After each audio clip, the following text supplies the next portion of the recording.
त्रिशलानंदन वीर की जय बोलो महावीर की। इसमें प्रभु वीर के नाम से पहले उनकी माता का नाम है।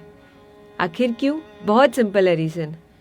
प्रभु वीर हमें ये मैसेज देना चाहते थे कि अपने माता पिता, उनके उपकारों को हमें कभी भूलना नहीं चाहिए।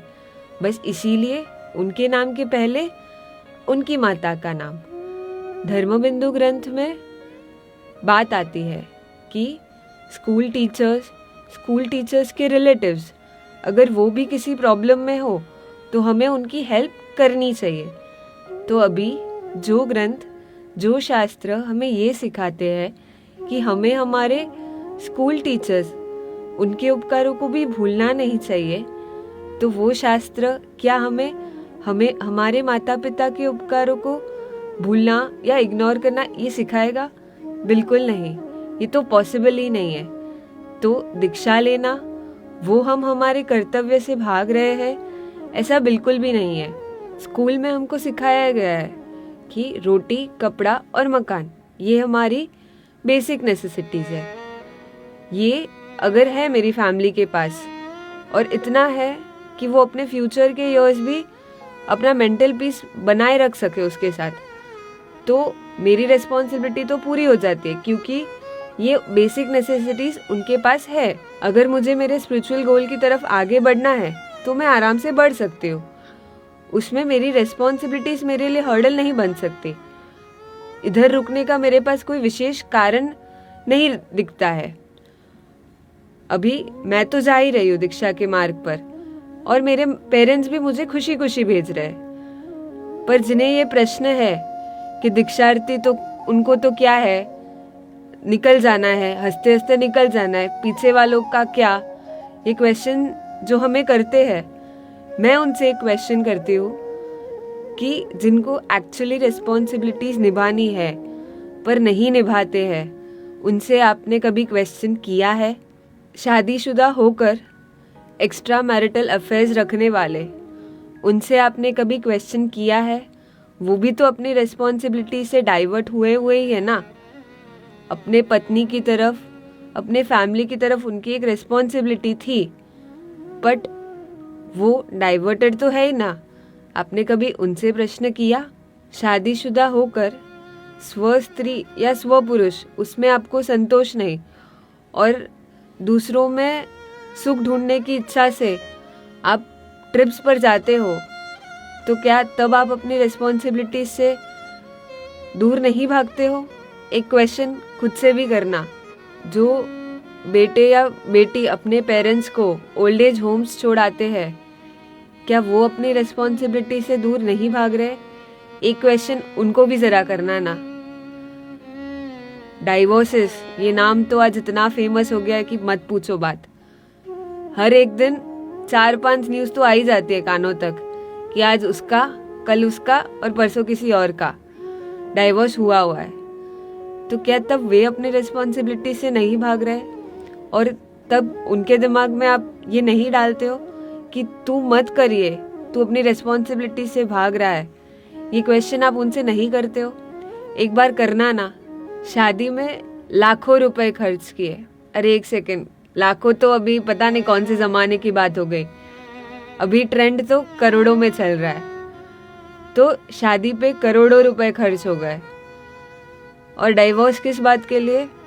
मुझे ट्रिप नहीं लेके गए, मुझे आज इधर जाना था, तुम साथ नहीं आते हो, इसीलिए डाइवोर्स।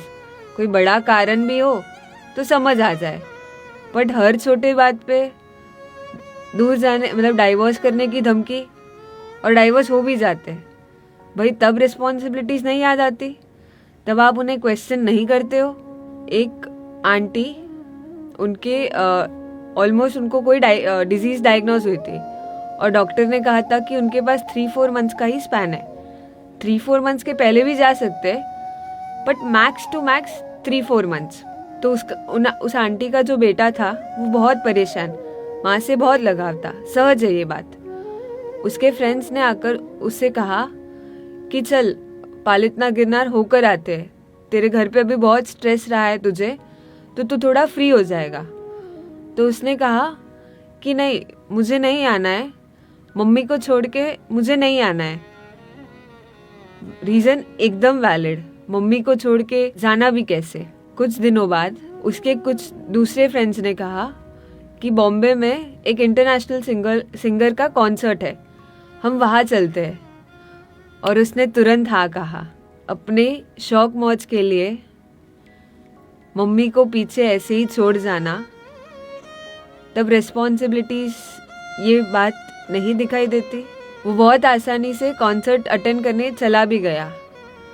तब याद नहीं आया था कि पीछे मम्मी की रिस्पॉन्सिबिलिटीज है। पर प्रश्न तो हम पर ही उठते हैं ना। हमारे पेरेंट्स हमें दीक्षा देकर बहुत खुश है, पर शायद समाज खुशियाँ बर्दाश्त नहीं कर पाता है। एक्टर्स एंड एक्ट्रेसेस जिन्हें हम ब्लाइंडली फॉलो करते हैं, उनके ऊपर भी एक रिस्पॉन्सिबिलिटीज तो है। उन्हें भी पता है वो बहुत सारे लोगों को इन्फ्लुएंस करते हैं, तो वो गलत चीज़ों का एडवर्टाइजमेंट ना करें। पर कितनी ही गलत चीज़ों का एडवर्टाइजमेंट उनके थ्रू हो जाता है। उनको कोई क्वेश्चन क्यों नहीं उठाता कि आप इतने बड़े इन्फ्लुएंसर हो सोसाइटी के लिए, तो आपको ये नहीं करना चाहिए। उन्होंने जो एडवर्टाइजमेंट कर दी उसको तो हम ब्लाइंडली फॉलो करते हैं, बस उन्होंने की तो मुझे करना है। एक प्रश्न भी नहीं उठता है। मुझे एक और घटना याद आती है। एक सीए भाई मेरे परिचित में, उनकी शादी हुई, लव मैरिज थी। उनकी वाइफ ने कहा उनसे कि मैं मेरे पेरेंट्स को छोड़ के आपके पास आई हूँ, तो आप भी अपने पेरेंट्स को छोड़ दो। मतलब हंसने वाली बात है। आप छोड़ के आए हो इसीलिए मैं छोड़ दूं? भाई कहाँ समझदारी की बात है इसमें। और वो लड़का भी जबरदस्त छोड़ दिया। मतलब किया क्या, मतलब आगे पीछे कुछ सोचा नहीं। मम्मी पापा का ध्यान कौन रखेगा, कुछ सोचा नहीं। बस एक इतना लेम रीजन दे दिया कि मैं छोड़ के आई हूँ इसीलिए तू भी छोड़ दे, और उन्होंने छोड़ भी दिया। ऐसे रीजंस पर जब फैमिलीज अलग होती है तब आप उनसे प्रश्न करने नहीं जाते हो कि भाई किस रीजन पे आप अलग हो रहे हो। तब आप उनके ऊपर रिस्पॉन्सिबिलिटीज का स्टैंप नहीं लगाते हो। एक बार लगाना ना। मैं जब गुरुकुलवास में थी तो जो साध्वी जी भगवंत वहाँ थे, वो हम जो जितनी भी लड़कियाँ थी 4-5, हम में से जब भी कोई तपस्या करता, 15 एम्बिल 20 एम्बिल ऐसे कोई भी तपस्या हम करते, तो उनके नेचर में वो इतना सहज था कि वो सामने से हमें आकर पूछते। वो उनकी ड्यूटीज में नहीं आता है कि वो हमें आकर सामने से पूछे कि आपको तप की शाता है, फिर भी हमें शाता पूछने वो आते हैं। जहाँ से मुझे ऐसी सीख मिलती है कि एक छोटे से भी जीव का, जो खुद से छोटा है, उस जीव का भी आपको ध्यान रखना है। वहाँ से मैं किसी और को, यानी मेरे अति उपकारी ऐसे माता पिता को दुख देना वो कैसे सीख सकती हूँ? ये हो ही नहीं सकता। अब मैं एक्चुअली आपको बताती हूँ कि हमारी रिस्पॉन्सिबिलिटी क्या है। रोटी कपड़ा मकान मिलने के बाद भी इस दुनिया में बहुत सारे लोग ऐसे हैं जो दुखी है। मेंटल पीस प्रोवाइड करना वो हमारी ड्यूटी बनती है, और दीक्षा लेने के बाद तो वो हम और भी आसानी से कर सकते हैं। हमने खुद बहुत सारे शास्त्रों की पढ़ाई की हुई होगी, तो हमारे पास हमारे खुद के मन की समाधि के लिए भी शास्त्र हाथ में रहेंगे। खुद जाना हुआ हम किसी और को समझा सकते हैं।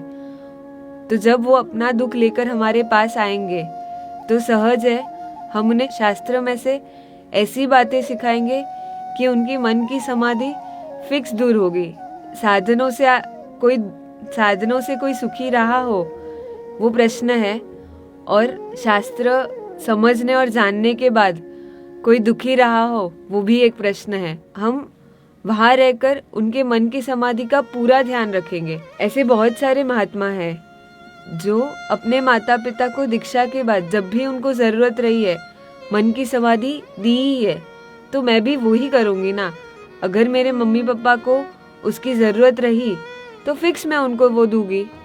तो मैं अपनी ड्यूटीज तो परफेक्टली निभा रही हूँ। शायद ही आज ऐसे कोई पेरेंट्स होंगे जो दीक्षा देकर रिग्रेट कर रहे हैं कि भाई मैंने क्यों दी अपने संतानों को दीक्षा, मेरा ध्यान रखने वाला कौन? ऐसे शायद ही कोई पेरेंट्स होंगे जो इस सोच के साथ रिग्रेट कर रहे हैं। एक ऐसे परिवार से मिलना हुआ था, उनके 4 बेटे, उसमें से 3 ने दीक्षा ले ली और एक बेटे की शादी करवाई गई क्योंकि उनको भाव नहीं आए। माता पिता उस चौथे संतान को भी दीक्षा देने के लिए रेडी थे, पर उनको भाव नहीं आए, इसीलिए उनकी शादी करवाई। अब शादी के बाद बहू ऐसी आई कि 6 मंथ्स में ही आंटी और अंकल को ये डिसाइड करना पड़ा कि बेटे तू जा, तू अलग रह ले, तू खुश रहेगा, हम भी खुश रहेंगे, अलग रहेंगे तो खुश रहेंगे।